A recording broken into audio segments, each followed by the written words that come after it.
Assalamualaikum warahmatullahi wabarakatuh. Nama saya Cindy Silviana dari kelas P2C dengan NIM 2311094.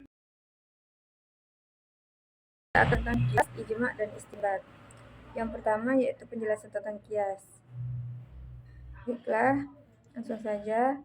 Arti kias secara bahasa berasal dari kata koso yakisu kiasan yang artinya pengukuran. Sementara secara istilah, pengertian kias adalah menyamakan sesuatu yang tidak memiliki nas hukum dengan sesuatu yang ada nas hukum berdasarkan kesamaan ilat atau kemaslahatan yang diperhatikan syara. Selanjutnya yaitu pengertian kias menurut para ulama. Menurut Al-Ghazali dalam kitabnya Al-Mustafa, pengertian kias adalah menanggungkan sesuatu yang diketahui pada sesuatu yang lain dalam menetapkan hukum atau meniadakan hukum dari keduanya. Sedangkan menurut Imam Syafi'i, kedudukan kias lebih lemah daripada ijma, sehingga kias menduduki tempat terakhir dalam kerangka sumber hukum Islam. Adalah menjelaskan status hukum syar'i masalah lain yang sebanding dengannya. Jenis kias yang pertama yaitu kias ilat. Jenis kias yang pertama yakni jenis kias yang sudah jelas ilat dari kedua persoalan yang dibandingkan atau diukur, sehingga baik masalah pokok maupun cabang sudah jelas ilatnya, sehingga para ulama secara mutlak akan sepakat mengenai hukum dari sesuatu yang sedang dibandingkan dan diukur tadi. Misalnya, hukum mengenai minuman anggur. Buah anggur memang halal, namun ketika dibuat menjadi minuman maka akan mengandung alkohol. Alkohol memberi efek memabukkan, sehingga meminumnya sama dengan meminum jenis lain yang beralkohol. Jadi hukumnya haram atau tidak boleh diminum. Pembagian kias ilah terbagi menjadi dua jenis. Yang pertama kias jali dan yang kedua kias kafi. Selanjutnya yaitu kias dalalah. Jenis kias yang selanjutnya yaitu jenis kias yang menunjukkan kepada hukum berdasarkan dalil ilat. Bisa juga diartikan sebagai kias yang diterapkan dengan cara mempertemukan pokok dengan cabang-cabang berdasarkan dalil ilat tadi. Contohnya, kias dari jenis ini. Ketika mengkiaskan nabis dengan arak, di mana dasarnya adalah sama-sama mengeluarkan bau yang terdapat pada minuman memabukkan. Kemudian yang ketiga, kias sabah. Kias sabah yang mempertemukan antara cabang dengan pokok persoalan yang penyerupaan. Contohnya sendiri bisa diambil dari yang disampaikan oleh Abu Hanifah mengenai mengusap atau menyapu kepala anak berulang-ulang.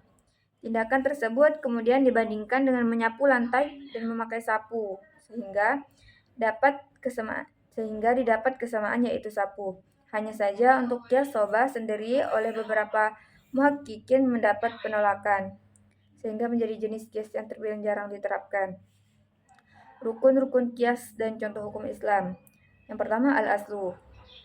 Mendefinisikan al-aslu sebagai hukum yang sudah jelas dengan didasarkan pada nas yang jelas. Contohnya air perasan buah kurma dan anggur yang termasuk contoh al-aslu. Sebab pada waktu turunnya ayat haramnya khamar, keduanya adalah khamar yang dikenal di masa itu. Yang kedua, al-far'u. Makna al-far'u adalah cabang. Sebagai lawan kata dari al-aslu yang di atas. Yang dimaksud dengan al-far'u adalah sesuatu masalah yang tidak ditemukan nas hukumnya di dalam Al-Quran atau As-Sunnah. Dalam contoh khusus khamar di atas, yang menjadi al-far'u adalah an-nabit, yaitu perasan dari selain kurma dan anggur yang diproses menjadi khamar dan pengaruhnya memabukkan. Yang ketiga, al-hukmu.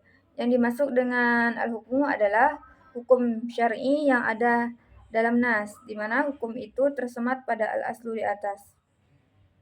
Yang keempat, yaitu al-illat. Yang dimaksud dengan illat adalah kesamaan sifat hukum yang terdapat dalam al-aslu dan juga pada al-far'u. Contohnya, ilat adalah benang merah yang menjadi penghubung antara hukum air perasan buah anggur dan buah kurma dengan air perasan dari semua buah-buahan lainnya, di mana keduanya sama-sama memabukkan.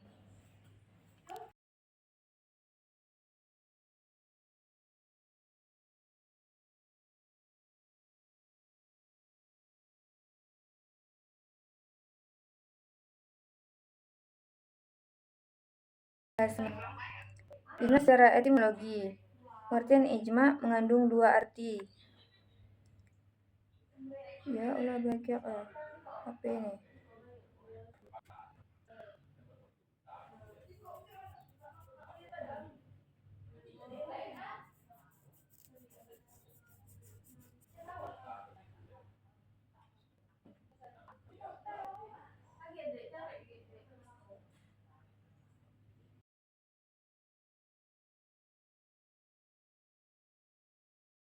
yang sama. Secara etimologi, pengertian ijma mengandung dua arti. Yang pertama, ijma berarti ketetapan hati untuk melakukan sesuatu atau memutuskan berbuat sesuatu. Yang kedua, itu ijma yang berarti sepakat.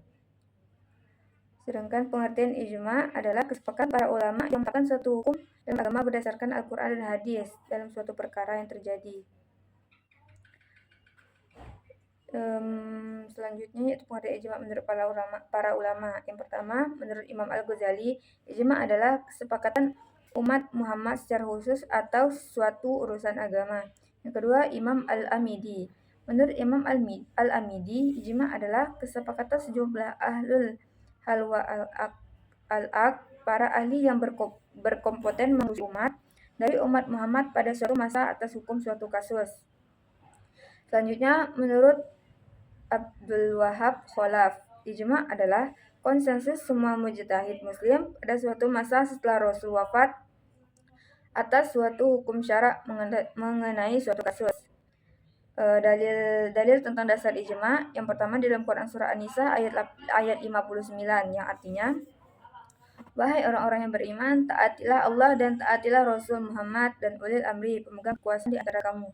Kemudian jika kamu berbeda pendapat tentang sesuatu, maka kembalikanlah kepada Allah Al-Quran dan Rasul Sunnahnya. Kamu kepada Allah dan hari kemudian dan lebih ilmu dari akibatnya. Dalam Quran surah An-Nisa ayat 42. Yang ketiga, di dalam Quran surah An-Nisa ayat 111 dan hadis riwayat Ahmad yang berbunyi, apa yang dipandang baik oleh orang-orang muslim, maka di sisi Allah pun ia akan dipandang baik pula.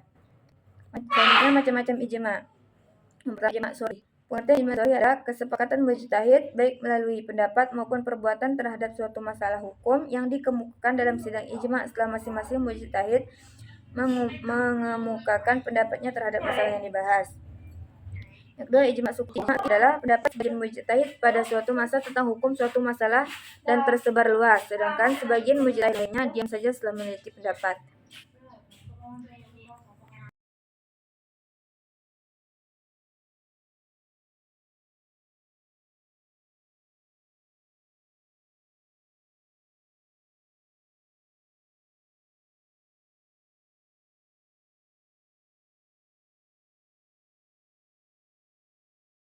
Ijtihad merupakan proses intelektual dalam hukum Islam dan hukum saat hukum atau ketentuan hukum ditarik dan diturunkan dari sumber-sumber tertentu.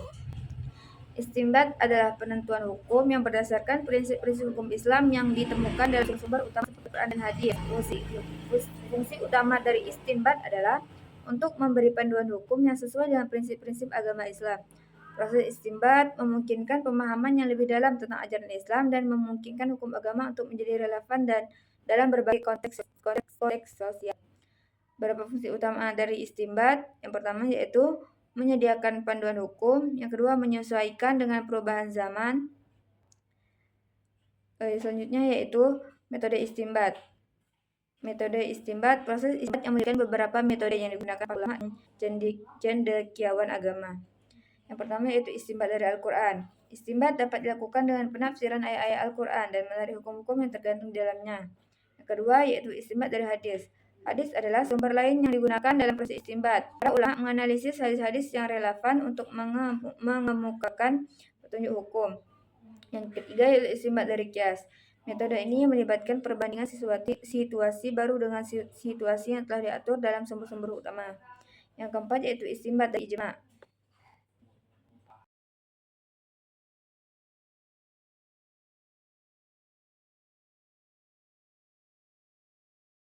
Ijma adalah proses konsensus ulama tentang suatu masalah tertentu yang dapat digunakan sebagai dasar untuk istinbat. Yang kelima yaitu istinbat dari maslahah mursalah. Prinsip ini memungkinkan ulama untuk menarik hukum berdasarkan pertimbangan dan kepentingan hukum.